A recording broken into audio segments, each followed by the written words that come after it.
Dans cette vidéo, nous allons répondre aux questions suivantes. Qu'est-ce que la foi? Pourquoi dit-on que c'est la foi qui sauve? La foi peut-elle exister sans les bonnes œuvres? La foi peut-elle exister sans les épreuves? Voilà autant de questions qui se posent dans pratiquement toutes les religions. Pour commencer, j'aimerais que les gens sachent que la foi, c'est croire. Avoir la foi, c'est croire. Croire en qui? En Dieu, l'Éternel, le Tout-Puissant, le Créateur, l'unique Créateur du ciel, de la terre, de l'univers visible et invisible. C'est ça, avoir la foi. C'est-à-dire croire en Dieu. Peut-on avoir la foi sans faire les bonnes œuvres? Je réponds par non. C'est impossible. Pourquoi? Parce que si vous croyez en Dieu, vous devez respecter scrupuleusement ses commandements. Vous ne pouvez pas croire en Dieu et commettre l'adultère ou la fornication. Vous ne pouvez pas croire en Dieu et voler. Vous ne pouvez pas croire en Dieu et faire les faux témoignages ou bien tuer. Vous ne pouvez pas croire en Dieu et aller dans les sectes et adorer les démons, etc., etc. Donc, il n'y a pas de foi sans bonnes œuvres. Parce que si vous avez la crainte de Dieu, vous devez respecter ses commandements. Par contre, il y a des bonnes œuvres sans foi. On peut faire du bien, mais sans croire, c'est-à-dire sans connaître même Dieu. Quelqu'un peut être bien, juste, mais il ne connaît pas Dieu. Mais est-ce que ce monsieur qui fait du bien, qui ne fait pas du mal, mais qui ne connaît pas Dieu, est-ce que ce monsieur peut aller au paradis? Je répondrai par peut-être. Peut-être pourquoi? Parce que c'est Dieu qui va juger, qui va savoir pourquoi il ne l'a pas connu. Oui, parce que si c'est vraiment l'ignorance, Dieu peut pardonner.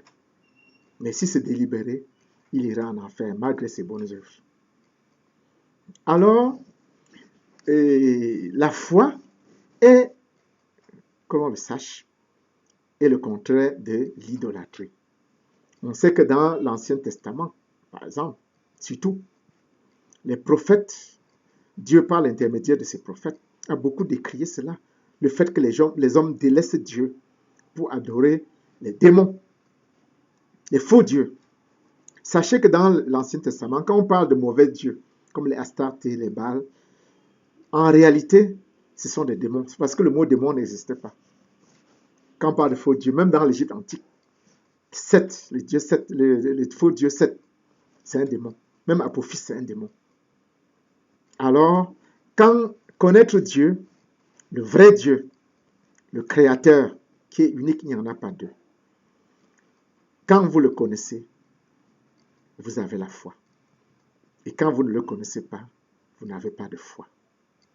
C'est pour cela que quand les gens parlent de foi chrétienne, foi musulmane, foi orientale, foi bouddhique, foi hindouiste, tout ça là, foi bouddhiste, ça c'est un abus de langage. En réalité, ça n'existe pas. Il n'y a qu'une seule foi. Et c'est la foi en Dieu. Et c'est la foi qui sauve.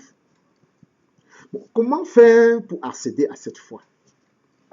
Alors, faites très très attention. Sachez que les religions, beaucoup de gens pensent que la religion sauve, qu'à travers la religion, on peut être sauvé. C'est faux, archi faux. La religion ne sauve pas et ne sauvera jamais. Pourquoi? Sachez que la religion est une création humaine. Aucune religion n'a été créée par Dieu. Jamais. D'abord que la définition du mot religion. Qu'est-ce que ça veut dire?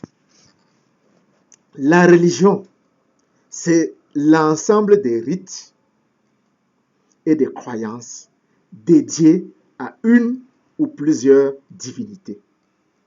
ensemble des rites et des croyances dédiés à une ou plusieurs divinités. C'est ça la définition de la religion. Est-ce qu'il y a Dieu dedans? Non, il n'y a pas le créateur. Quand on dit divinité, même les démons, on les appelle les divinités. C'est-à-dire des esprits supérieurs. Donc, et sachez que dans les religions, qu'est-ce qu'il y a? Vous avez constaté que dans chaque religion, il y a la culture. C'est-à-dire il y a la culture du peuple qui a créé cette religion-là. Sa culture est dans la religion. Et c'est pour ça que normalement, chaque peuple devrait avoir sa religion, puisque la religion est humaine. Oui, il n'y a pas de créateur dans la religion, dans aucune religion. Normalement, chaque peuple devait avoir sa religion, puisque la religion est d'abord culturelle. Il y a des rites même, des croyances, que ce soit pour le mariage, pour le veuvage, pour la vie en société, tout, ça entre dans la religion.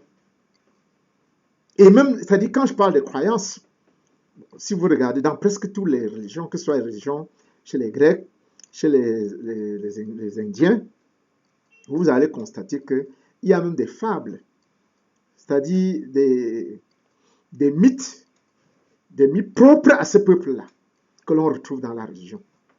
Et on fait croire que c'est la réalité. Vous comprenez? Bon, et ce que vous devez aussi savoir, dans chaque religion, il y a deux volets. Toutes les religions, hein. Moi j'ai lu beaucoup de livres sacrés. Il y a deux volets. Il y a le volet foi et le volet bonnes œuvres. Et j'ai constaté qu'en général, les bonnes œuvres, pratiquement toutes les religions disent la même chose. C'est-à-dire que ce soit la religion égyptienne qui était la toute première religion de l'univers, que ce soit les religions grecques, les religions indiennes, que ce soit les religions musulmanes ou chrétiennes, toutes les religions, au niveau des bonnes œuvres, l'enseignement est pratiquement le même. Par exemple, dans le Coran, on dit de faire du bien, d'aimer son prochain, de pardonner. Pour qu'Allah vous pardonne, il faut pardonner, il faut être bien, il faut faire du bien. Dans les religions orientales, par exemple, il y a le dharma, qui est l'enseignement bouddhique, par exemple, dans le bouddhisme, le dharma, qui demande de faire du bien, c'est-à-dire le dana. C'est-à-dire il faut faire du bien, il faut être généreux, il faut aimer son prochain. Même dans la religion égyptienne, il y avait déjà ça.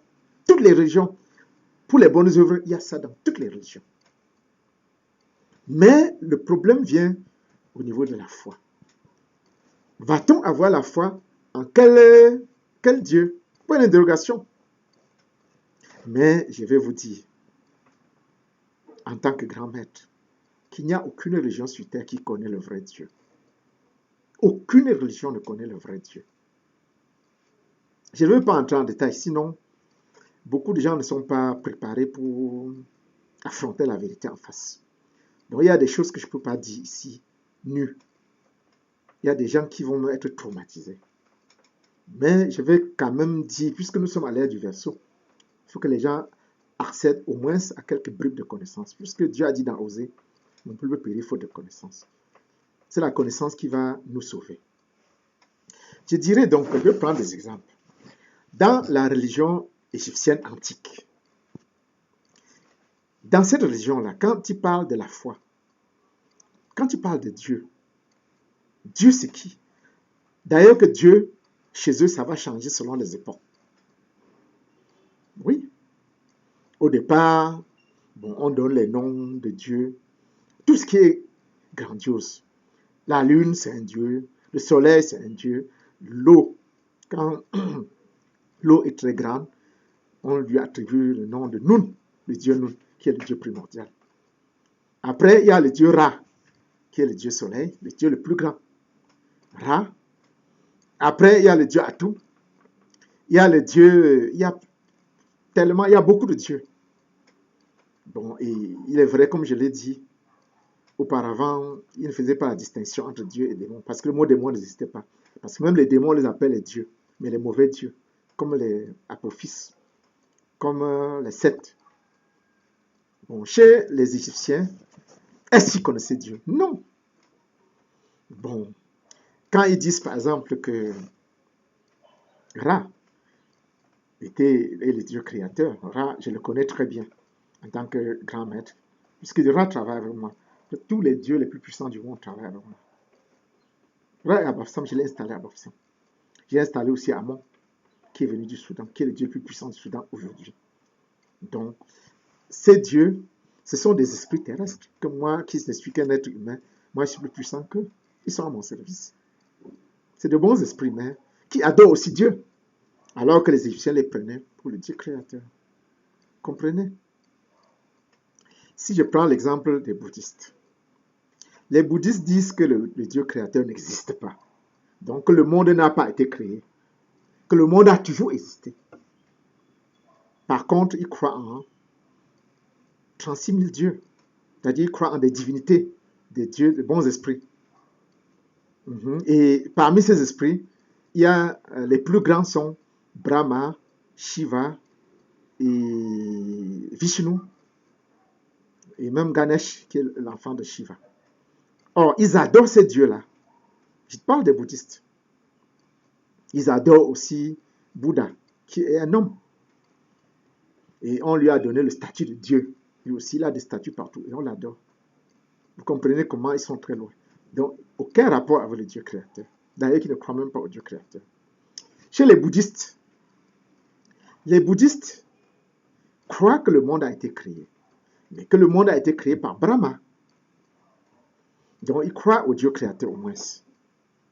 Mais Brahma n'est pas seul, parce qu'ils disent que en général, les bouddhistes croient en 36 000 dieux. Il y a les plus puissants sont toujours Brahma, Shiva, Vishnu et Ganesh qui est l'enfant de Shiva. Bon, il y a des grands temples pour ces dieux-là et on les adore. Donc, ils ne connaissent pas un autre Dieu au-dessus de ces dieux. Or, comme dans le cas des Égyptiens, je révélerai ici que depuis, je crois, 2014, ces dieux, il y a Shiva, Brahma, Shiva, tous ces dieux-là sont venus me rejoindre. Ils m'ont rejoint à Bafsan. Et je les ai installés là-bas. Ils travaillent avec moi. Je suis plus puissant qu'eux tous. Vous comprenez que des milliards de personnes en Asie adorent un Dieu que moi, qui ne suis qu'un être humain, que je dépasse, qui sont même à mon service. Vous voyez comment les gens se trompent. Et Brahma m'a même invité dans son monde parallèle. Je suis allé au Nirvana, parce que son monde parallèle qu'on appelle le paradis, leur paradis, c'est le monde parallèle de Brahma. C'est le Nirvana. J'y suis allé par 2 fois. J'ai marché dans les rues Nirvana. Il y a de très belles maisons, des villas, les gens sont bien là-bas. Et ils croient que c'est le paradis, alors que c'est le monde paradis, c'est Dieu sur terre. Et ce qu'ils ne savent pas, c'est que tous ces dieux-là, les Shiva, Brahma, ils adorent le Créateur, le Dieu créateur. Ces dieux-là adorent et ils seront jugés par le Messie que le monde attend. Le Messie va les juger. Vous voyez comment des milliards de personnes se trompent. Bon. Je vais arriver chez les chrétiens. Mais pour dire que, sachez que vraiment la Bible, c'est un livre spirituel et la Bible est très très difficile à comprendre. Parce que dans la Bible, il y a des écrits, il y a la culture d'abord, la culture juive, il y a des écrits qui ont été inspirés, et puis il y a aussi des mythes. C'est ça. Il y a la grande partie de la Bible a été écrite par des intellectuels, des exégètes, des gens qui connaissaient, qui ont écrit à la place de ce qu'on appelle prophète. Il est vrai que les anges me disent qu'il y a des prophètes qui ont écrit. Par exemple, il y a Moïse qui a écrit des textes. Moïse a écrit des textes. Isaïe même aussi a écrit. Même Daniel a écrit. Même Daniel a écrit. Même Zacharie, Zacharie aussi a écrit. Il y a aussi Ézéchiel, même Jérémie a écrit. Donc il y a des prophètes qui ont vraiment écrit. Mais les anges me disent que les livres des prophètes tels que présentés dans la Bible ne sont pas authentiques. Donc leurs écrits ont été modifiés, soit augmentés. Donc ce n'est pas authentique à 100%. Il y a des choses qu'on a mis dans leurs écrits qui n'ont pas dit. Donc, il faut être un grand maître, c'est-à-dire un grand initié pour savoir ce qui est vrai et ce qui n'est pas vrai. Le profane avale tout. Bon, et revenons à Jésus. Les gens ne savent pas que Jésus était un grand maître. Jésus était un intellectuel. Il savait lire et écrire. C'était un savant. Il connaissait beaucoup de choses. Il avait lu les Écritures. Formé. Pourquoi Jésus était contre les pharisiens, les sadducéens, les gens qui gardaient le temple? Beaucoup de gens le savent aussi. C'est parce que Jésus appartenait à un courant qu'on appelle les Esséniens. Or, les Esséniens, c'est eux qui gardaient le temple. C'est eux qui gardaient les Écritures avant les Romains, avant que les Romains n'arrivent même de conquérir la Terre Sainte. C'est eux les Esséniens, c'est eux qui gardaient le temple, qui géraient le temple et qui gardaient les Écritures, les livres. Mais la première colonisation, je crois que c'était avec les Grecs, quand ils ont envahi Jérusalem, envahi la Judée. Vous voyez? Bon, les Esséniens ils ne sont pas entendus avec les Esséniens. Et c'est eux qui ont chassé les Esséniens du temple.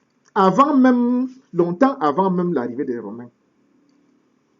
Ils ont chassé les Esséniens qui sont partis avec les livres sacrés, avec tous les écrits. Ils se sont donc réfugiés dans des grottes, dans le désert, la mer morte, avec ces livres-là. Ils vivaient en communauté là-bas. Bon, ce que les gens ne savent pas, c'est que Jésus a étudié là-bas. Ça, c'est ce que les anges confient. Donc Jésus était Seigneur. Et ce que les gens ne savent pas aussi, il y a des mensonges que l'on dit sur Jésus. J'ai lu des écrits, on dit que Jésus qu'il a étudié en Égypte, qu'il a étudié en Inde, qu'il a été initié, qu'il a eu des maîtres indiens. Mais les esprits me disent que c'est faux. Jésus n'a pas étudié en Inde, ni en Égypte, non. Bon, les gens disent ça pour minimiser le pouvoir de Jésus, pour dire que les pouvoirs qu'il avait, c'est parce qu'il a été initié par des Indiens. C'est faux. C'est faux. Jésus était un vrai homme de Dieu. C'était un vrai prophète de Dieu. Ses pouvoirs sont venus mystérieusement. Quand il guérissait, ce n'est pas qu'il avait appris, comme les faux prophètes qu'on voit en Afrique, qui partent chez les marabouts, se fait initier pour faire les voyances et faire guérir les gens, alors que leur pouvoir ne vient pas de Dieu. Jésus n'a pas appris. Il a étudié, il a lu les livres, certes, mais les pouvoirs qu'il avait, il n'a appris ça nulle part. C'est venu comme ça, mystérieusement. Ça, je le confirme en tant que grand maître. Jésus a bien soigné les gens. Il a guéri les aveugles. Il a ressuscité les morts. Il a guéri les lépreux. Il a fait tous ces miracles. Il avait des pouvoirs extraordinaires. Il a parlé au vent. Bon, il est vrai que les anges me disent qu'il a changé l'eau en vin. Ça aussi, c'est vrai. Il a changé l'eau en vin. Bon, mais il y a quelques miracles qu'on attribue à Jésus que ce n'est pas juste. Et ces miracles, on les retrouve dans l'Ancien Testament et même dans la vie du Christ. Parce que la vie du Christ telle que racontée dans le Nouveau Testament, en réalité, ce n'est pas la vie de Jésus. Oui, ce n'est pas la vie de Jésus. Parce qu'il y a ce courant-là. Parce que le Christ est né en Égypte. C'est Horus qu'on appelait Christ. Horus était un noir, un pharaon, le premier pharaon noir. Et comme à l'époque, on élevait les pharaons au rang de Dieu, bon, pharaon en étant un dieu, il fallait trouver ses parents dieux. C'est pour ça que les Égyptiens ont inventé Isis et Osiris, qui étaient les parents de Horus. En réalité, Isis et Osiris n'ont jamais existé. Bon, après, les autres ont copié la religion égyptienne. Je prends l'exemple des Grecs.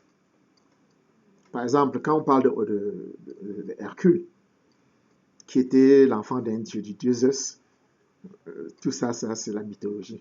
Hercule n'a jamais existé, ni son père. Bon, et maintenant, il y a les Mithras, les Perses, qui vont donc créer leur religion. Et Mithra, maintenant, le prophète des Perses, était aussi l'enfant d'un dieu. Tout ça, c'est des mythes. Et chez les hindous, nous savons que Krishna était aussi l'enfant du dieu Vishnu. Ça aussi, c'est faux. Aucun homme n'a été l'enfant d'un dieu. Ça, c'est l'histoire du Christ, mais ce n'est pas vrai. Parce que les anges me disent que Krishna est bel et bien existé. Mais il est né sans âme. C'est-à-dire, quand il était bébé, il y a l'esprit de Vishnu, c'est-à-dire un dieu indien. Vishnu, son esprit est venu posséder l'enfant, s'est réincarné dans l'enfant. Donc Krishna est vécu sur terre, mais avec l'esprit d'un dieu, le dieu Vishnu. Mais ça ne veut pas dire que c'était l'enfant de Vishnu. Et c'est ça qu'on a donc transcrit à Jésus, en disant que Jésus était l'enfant du Dieu créateur. Bon, tout ça sont des mythes. Mais Jésus, comme je l'ai dit, a bel et bien existé. C'était un vrai prophète. Il avait même le don de pardonner, le pouvoir de pardonner. Et c'est Dieu qui lui a donné ce pouvoir. Il pardonnait les péchés. Comme le bandit qu'il a pardonné sur la croix. Les anges me disent que même le vendredi soir là, l'âme de Jésus est arrivée au paradis avec l'âme du bandit. Donc, c'est ça que je voulais dire. Mais revenons maintenant à la foi. Chez les chrétiens, qu'est-ce qu'on peut appeler foi? Est-ce qu'il y a la foi dans la religion chrétienne? Il faut faire très très attention. J'ai dit dès le départ que la foi, c'est croire au Dieu créateur. Mais les chrétiens ont biaisé cette foi-là. Sachez que dans la Bible,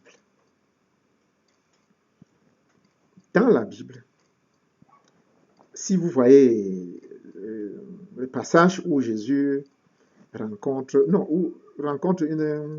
Jésus est assis à côté du puits de Jacob. Et il y a une Samaritaine qui vient le trouver là-bas. Il s'engage une conversation entre Jésus et la Samaritaine.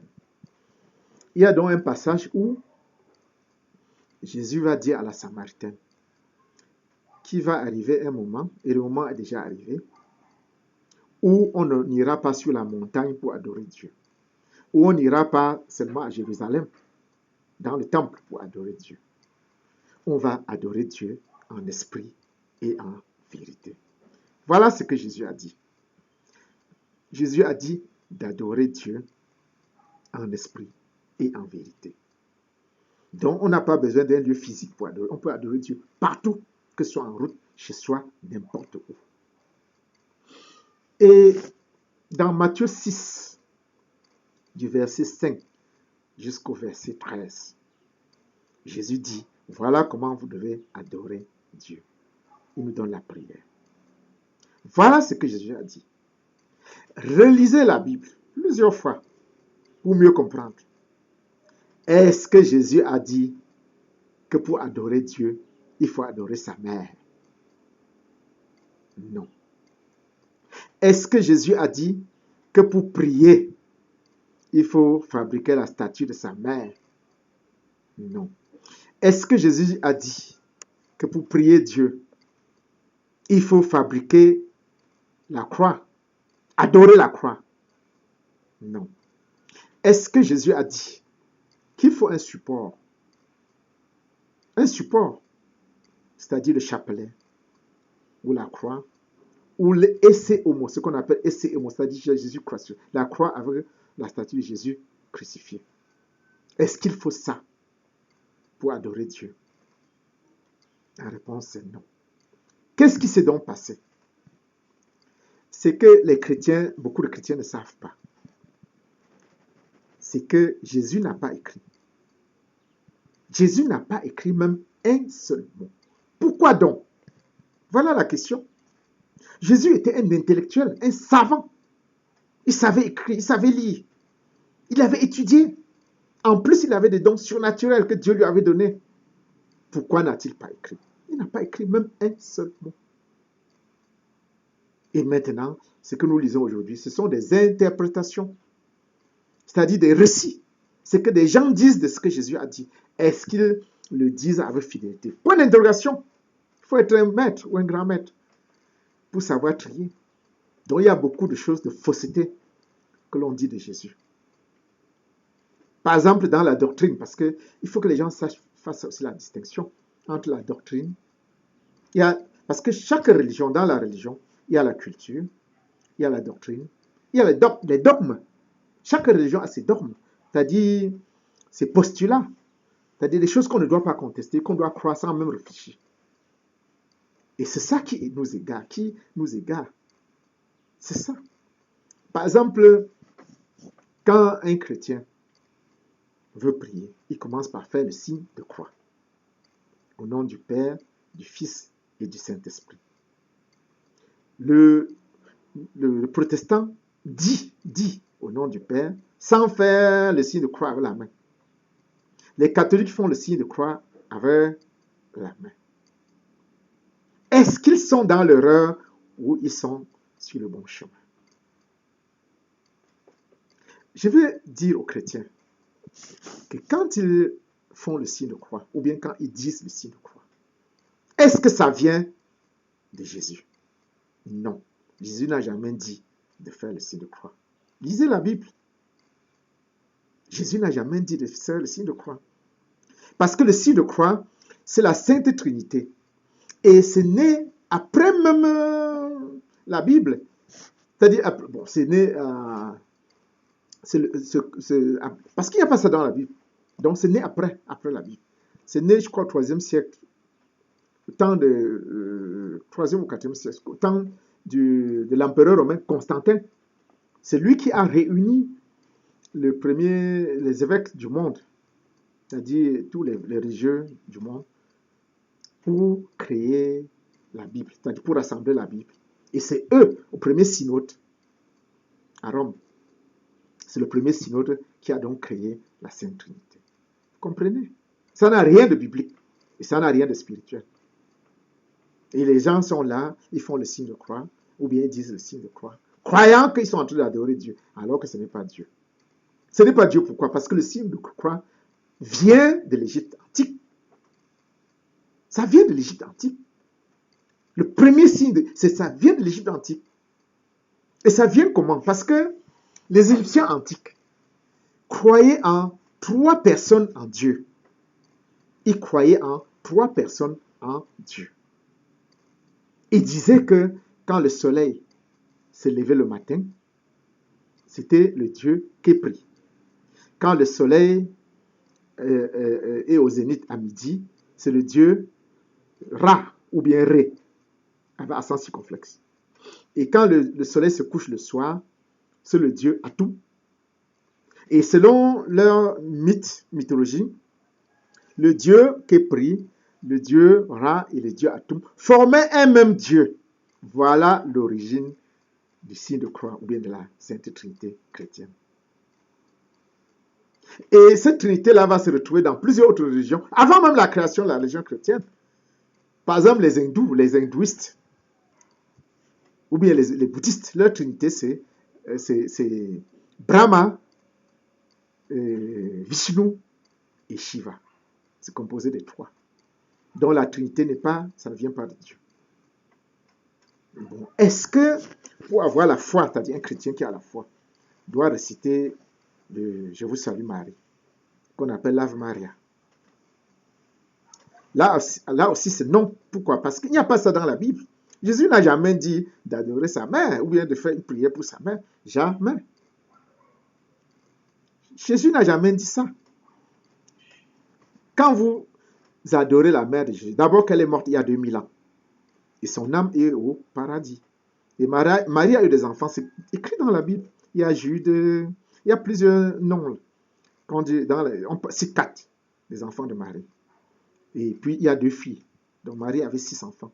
2 filles et 4 garçons. Mais les catholiques disent que Marie est demeurée vierge jusqu'au bout. Faux.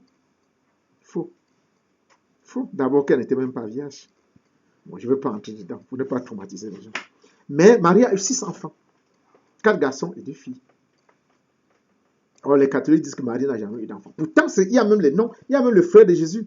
C'est Jacques qui a même travaillé avec Paul dans les réunions, parties aux réunions après la mort de Jésus, dans les Actes des Apôtres.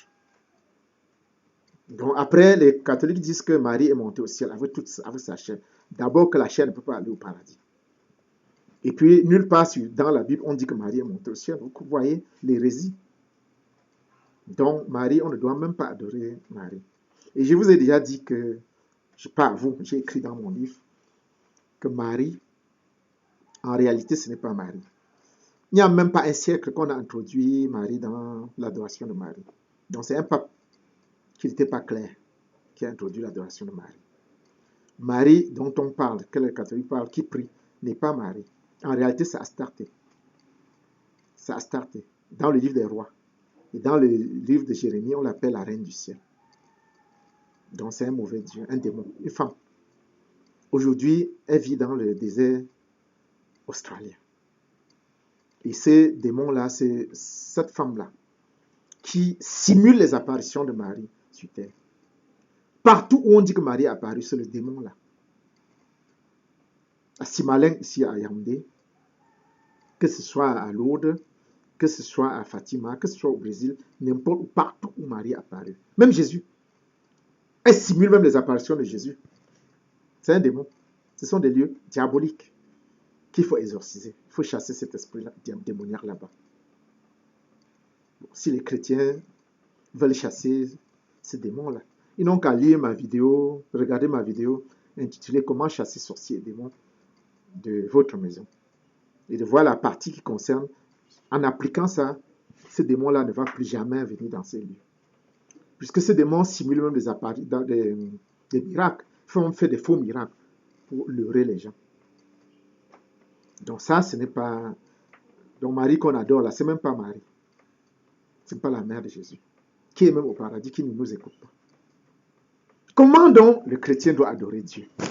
Pour avoir la foi, la vraie, est-ce que le chrétien doit adorer Jésus? Bonne question. Sachez que quand on demande dans les églises, dans la doctrine de l'église, d'adorer Jésus, c'est parce que c'est par rapport à la Sainte Trinité, c'est-à-dire qui est né avec Constantin. C'est-à-dire parce qu'on considère que, les chrétiens considèrent que Jésus est Dieu. C'est pour ça qu'on doit l'adorer, parce qu'il est Dieu. Puisqu'on ne doit adorer que Dieu seul. Donc, il faut adorer Jésus parce qu'il est Dieu. Et ça, c'est la Trinité. Et ce n'est pas juste. Ce n'est pas juste. J'ai déjà dit pourquoi. Parce que ça vient de la Trinité égyptienne. Donc Jésus même, lisez la Bible, Jésus n'a jamais dit qu'il est le Père. Il dit le Père est en moi et moi je suis en lui. Il n'a jamais dit qu'il est le Père. Jamais. Donc la Trinité vient dire que Jésus est le Père. Donc il faut adorer Jésus. Bon, revenons dans la Bible. Montrez-moi un passage où Jésus demande de l'adorer. Est-ce que vous savez que Jésus priait plus que tous les apôtres? Il priait parfois toute la nuit. Il réveillait même les apôtres pour prier Dieu. Lui-même adorait Dieu. Pourquoi nous ne faisons pas ce que Jésus faisait? Pourquoi nous n'imitons pas Jésus? Jésus nous a même enseigné comment adorer Dieu. Matthieu 6, de 5 jusqu'à 13. Il nous dit comment nous devons adorer Dieu. Pourquoi maintenant nous laissons Dieu pour adorer Jésus? Est-ce que c'est parce que Jésus s'est trompé? Non. Jésus avait dit la vérité. Et quand vous lisez le pater, dans le pater, il n'y a pas Jésus. Il n'y a pas le Fils dans le pater. Il n'y a que Dieu le Créateur. C'est l'unique prière qui est vraie, qui est franche. C'est la seule prière. Donc, pour avoir la foi, il faut reconnaître que Dieu est unique, indivisible. On ne peut pas diviser Dieu en trois, en deux ou en trois. Et je l'ai dit dans mon livre. Le titre de ce livre, c'est Le Messie ressuscité, en voici les preuves. Publié à Eddy Livre en 2018. J'ai révélé Dieu dans mon livre. En réalité, qui est Dieu? Contrairement à ce que disent les livres sacrés. Tous les livres. Dieu n'est pas ce que disent les livres sacrés. Parce que dans les livres sacrés, dans l'Ancien Testament par exemple, on nous présente un Dieu qui a l'aspect humain, qui est un homme, qui est pratiquement un homme, qui parle, qui cause avec les gens. Un Dieu qui se dédie même, qui se dédie. C'est-à-dire qui dit même quelque chose, après il revient sur sa parole. Un Dieu qui se fâche, qui menace. Un Dieu qui mange de bonnes choses, des béliers sans tache. Un Dieu qui, c'est-à-dire un Dieu pratiquement humain. Ça, ce n'est pas Dieu. Ça, c'est le mythe, ce n'est pas Dieu. Sachez que Dieu est une énergie. Je dis bien énergie. Dieu est l'énergie noire qui a créé l'univers. C'est-à-dire, avant même l'existence de l'univers, Dieu existait déjà. Et à l'époque, l'univers était entièrement noir. Il faisait noir partout. Et c'est cette énergie noire-là qui occupait l'ensemble de l'univers. Après un temps, cette énergie-là qui est Dieu, le Créateur, qui n'a pas eu de commencement, qui n'aura pas de fin, cette énergie-là a décidé de créer l'univers. Et une partie de l'énergie s'est mise en ébullition. Il y a eu des explosions et la création des gaz, des métaux, de la poussière, de tout ce que vous pouvez imaginer. Et c'est à partir de là que les planètes se sont créées, les étoiles se sont créées, les poussières, tout que l'univers s'est créé. Donc c'est une partie de Dieu qui a créé l'univers. Et maintenant, Dieu est toujours là, parce que Dieu est dans tout l'univers. L'énergie noire que les savants n'arrivent pas à appréhender, c'est Dieu. C'est Dieu. Donc tout, même les êtres, c'est Dieu qui a tout créé. Et par contre, Dieu en tant qu'énergie, parce que j'ai entendu des sectaires, des gens qui sont dans des sectes démoniaques, dire que Satan aussi est une énergie. Non, ça c'est l'histoire. Ils comparaient Satan à Dieu. Non, ça c'est faux. Parce que Satan, c'était même un ange. Je l'ai dit dans mon livre. Satan était le roi des anges. Et sachez que Dieu a créé les anges sur terre, pas au ciel. Parce que quand Dieu crée d'abord la terre, il n'y avait pas la vie sur terre. Après, Dieu va rendre la terre habitable. Et les premiers habitants, c'était les bactéries. Il faisait plus de 300 degrés. Après, Dieu va faire évoluer la température sur terre et faire évoluer les créatures qui vont avoir des organismes plus complexifiés. Et les animaux vont évoluer jusqu'aux mammifères. Les premières entités à être créées sur terre sont des anges. Dieu crée les anges sur terre. Et le plus puissant, c'est Satan. Alors, mais il n'était pas encore Satan, c'était un ange de Dieu. Dieu lui a donné beaucoup de pouvoir. Et il a abusé de ces pouvoirs-là. Et c'est pour ça que Dieu crée l'enfer après la terre. L'enfer qui est une étoile située à 4 milliards d'années-lumière de la Terre. L'étoile-là dépasse le Soleil, c'est égal à 1,1 Soleil. Et la température minimum en enfer, c'est 1 700 000 degrés. Dieu envoie Satan en enfer. Et c'est après maintenant qu'il crée le paradis, qui est une planète géante égale à 127 fois la Terre et située à 3 milliards 70 millions d'années-lumière de la Terre. Dieu envoie les anges qui lui sont restés fidèles au paradis. Avant maintenant de faire évoluer les animaux, les mammifères, de créer l'homme, il y avait deux sortes d'hommes. Il y avait le Néandertal et notre Homo sapiens, notre ancêtre. Dieu va lui donner l'âme et la parole. Voilà comment les choses sont passées. Donc Satan, moi-même qui suis un être humain, je suis plus puissant que Satan. Rien que mon nom chasse Satan. Prononcer seulement mon nom, Satan va s'enfuir par rapport au pouvoir que Dieu m'a donné. Comment, si déjà vous ne pouvez pas comparer Satan à moi, combien de fois le Créateur? Là, il ne faut pas qu'on trompe les gens. Dans les sectes, on trompe les gens. Satan, c'est rien. Bon, alors, je disais donc que Dieu, c'est une énergie. Et Dieu ne parle pas. Dieu n'a jamais parlé. Il ne parle pas. Il ne mange pas. Il ne boit pas. Hein? Et Dieu est là. Il ne mange pas. Il ne boit pas. Donc, même dans l'Ancien Testament, quand on parle de Dieu, ce n'est pas Dieu. Parfois, ce sont des anges, parfois, ce sont des choses qu'on a imaginées, c'est-à-dire des mythes. Alors, dire même que Dieu a l'enfant, ça encore, c'est un autre mythe. Parce qu'en réalité, je vous l'ai déjà dit, Dieu n'a pas d'enfant. Dieu n'a jamais eu d'enfant. Et aucun homme sur terre n'a été né d'un esprit. Il y a des hommes qui ont eu des esprits comme... c'est-à-dire qui n'ont pas eu d'âme, comme Krishna, qui était habité par l'esprit de Vishnu, comme Jézabel, qui était habité par l'esprit de la reine des eaux. Voilà la vérité. Donc, si on revient à la foi c'est quoi pour un chrétien? La foi, c'est de croire que Dieu est unique, que Dieu n'a pas d'enfant, qu'il ne parle pas, qu'il ne mange pas, que Dieu n'aime pas l'alcool. Apocalypse 19, 15. C'est ça. Je ne vais pas faire une vidéo très longue, mais je voudrais ajouter, je ne sais pas si c'est opportun, de dire ce que... Bon, je vais terminer. De parler du Messie. Alors, je vous ai dit que avoir la foi, c'est de croire en Dieu. Le vrai Dieu, l'unique, le créateur, qui n'a pas d'enfant, qui ne mange pas, qui ne boit pas, qui déteste l'alcool, la cigarette, les drogues et tout ça. On connaît le commandement de Dieu. Donc, si quelqu'un a la foi, il doit respecter les commandements. Il ne doit pas faire l'adultère, la fornication, il ne doit pas voler, il ne doit pas faire de faux témoignages, il ne doit pas faire du mal. Tout ça là. Donc, il n'y a pas de foi sans œuvre. Il y a des œuvres sans foi. Vous pouvez faire du bien sans connaître Dieu. Auquel cas, vous serez jugé. Vous irez en enfer si vous agissez expressément. Mais si vous ne partez par ignorance, Dieu peut vous pardonner. Bon, maintenant, et le Messie qu'on attend. J'ai lu beaucoup de prophéties. Il y a des prophéties qui parlent du grand monarque qui va arriver à la fin du temps. Mais je vais dire que ça là, encore, c'est de fausses prophéties. Ce n'est pas entièrement faux.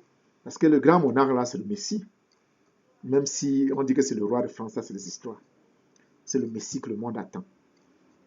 Et on a parlé aussi du pape qui va apparaître au moment où le grand monarque prendra le contrôle. Et je crois que le pape là est déjà là, c'est le pape François, qui est un homme bien. Bon, et puis, le grand monarque, non, c'est là le Messie. Mais il y a deux prophéties anciennes sur le Messie. Contradictoires presque. Parce qu'il y a deux prophètes, il y a Daniel et Enoch, qui disent que le Messie ne va pas mourir, qui sera éternel, son règne sera éternel, donc il ne va pas mourir.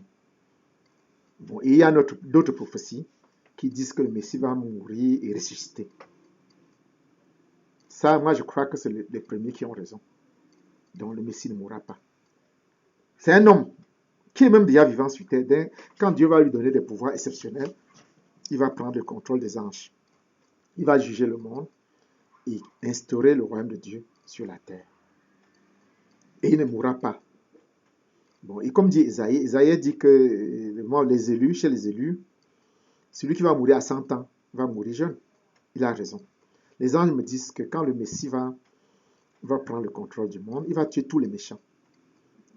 Zacharie 13, 8, 9 parle de 2 tiers de la population mondiale qui va périr. Donc, il y aura au moins 5 milliards de morts. Il va rester environ 2 milliards.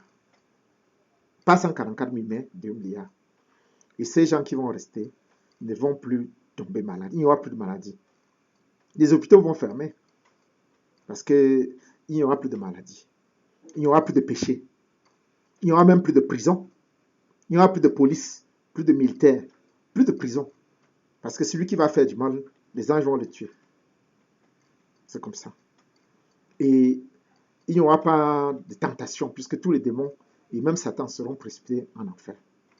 Et chez les dieux, les esprits qui adorent Dieu, les esprits qui n'ont pas fait du mal iront au paradis, ou bien vont rester d'abord avec le Messie.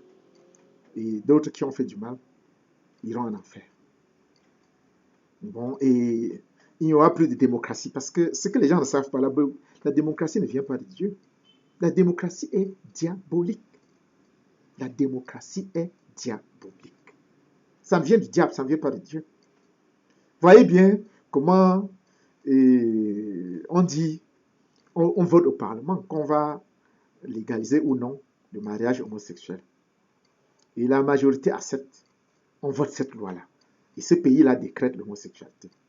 Dans d'autres pays, la majorité est contre, comme au Cameroun par exemple, ou en Ouganda, est contre. Et on diabolise l'homosexualité. On dit que celui qui commet l'acte d'homosexualité va aller en prison. C'est comme ça au Cameroun, même en Ouganda. Or, vous voyez que deux pays, mais deux justices différentes. Vous croyez que ça vient de Dieu? Non. Pourquoi? Parce qu'il n'y a qu'une seule vérité, il n'y a pas deux vérités. Et la vérité de Dieu, c'est que l'homosexualité est un péché. Vous comprenez? Donc, qu'est-ce que le Messie va faire? Quand le Messie va arriver, il va abolir la démocratie. Il va abolir le Parlement, le Sénat, les élections, tout. Il n'y aura plus d'élections. Bon, quand il va s'installer, c'est le Messie avec ses anges qui vont nommer les chefs d'État. Et même les préfets, tout ça là, seront seulement nommés. Ce sont les anges. Et les chefs d'État qu'on va nommer seront conseillés par les anges. C'est comme ça que le monde va fonctionner. Il n'y aura plus de constitution. C'est la loi divine qui va s'imposer. Pour ne pas faire une vidéo trop longue, je vais m'arrêter à ce niveau. Bonne fête et bonne année 2000.